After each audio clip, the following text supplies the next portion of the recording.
provide a brief update on our cyber event restoration efforts, and then also an update on our animal services contract, if that's acceptable. In terms of IT update or cyber event update, a lot of this information is already out in the public, but just to reiterate where we are. First and foremost, we continue to remediate the damage that was done to our systems.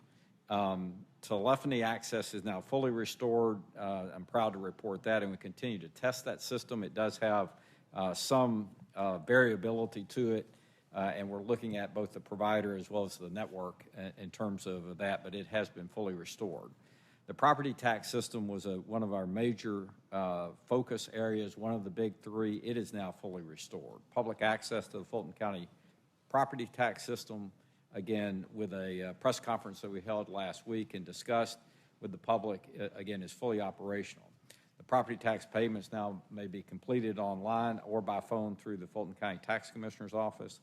Property tax records are now available through the Fulton County Tax Assessor's website. So I want to thank Dr. Ferdinand as well as Roderick Conley for their leadership in those two offices, as well as, Mr. Chairman, your leadership in terms of communicating to the public, and then Dr. Ferdinand, who provided a little bit more detail last week in terms of that success. That'll be the template going forward in terms of continuing to keep the public informed of our progress. We continue to work on the justice system issues, and of course those are more complicated and there are still some remaining. There are vendor personnel on site this week, as there have been for some period of time, to continue to make progress.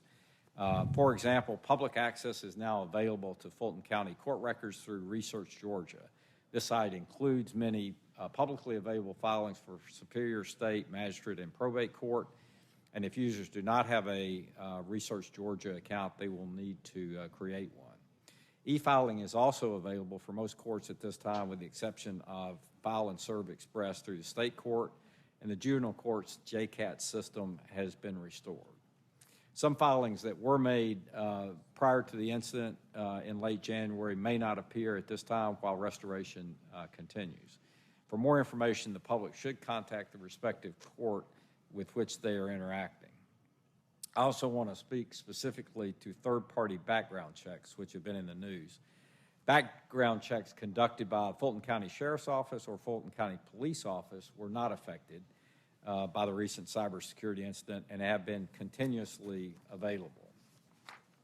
However, third-party background checks completed accessing court records were affected by the outage, and we've heard from a number of constituents who are personally impacted. Those checks can now be completed following the transition to a new record search site. That information is available online for the companies that are conducting those checks. As always, residents can find information on our website or by contacting our Office of Customer Service at customerservice@fultoncountyga.gov or calling 404-612-4000. Again, work is ongoing in these areas of restoration that we talked about today, and there are others that I won't go into, but we'll continue to keep you and the public apprised of our progress. We do have now very detailed plans at both the department, the service level, and the system level that have been supported with a PMO, or project management office, that we've established that is also being assisted by Ernst & Young. I do think that we're now within weeks as opposed to months, and we have, in fact, have termed it a forced march in a positive sense to get to restoration as soon as possible. So, again, we are feeling better each day, and I think Dr. Ferdinand said it well. When we get to the end of this journey, we will be in a better place, both from functionality as well as from a security perspective. So, Mr. Chairman, that concludes our report on the restoration efforts. And if there are no questions, I'll give a brief update on animal services. All right, any questions? Commissioner Thorne? I just wondered, it was mentioned to me that our justice partners might have some issues onboarding new staff. Has that been rectified? Yes, ma'am. Thank you for raising that question. I probably should have included that in this as well. So one of the significant breakthroughs that we've also had is with our ERP system. So now there's connectivity between us at scale and the vendor where it's being housed. And that was the limitation to hiring as well as other personnel moves. We had a call with all department heads yesterday to inform them that they are now able to begin the hiring process. And Ken, remind me of the date of April. April 10th. Good morning, Commissioners. April 10th. Yes. So they are now able to make offers, onboard employees, again, with an effective date of April the 10th. So, of course, it wasn't just Justice Partners. It was all departments were under that same restriction. The only exception that we worked with the very limited access that we had was for law enforcement vacancies in the Sheriff's Office, Police Department, and Marshal's area. Was the solicitor's office affected at all?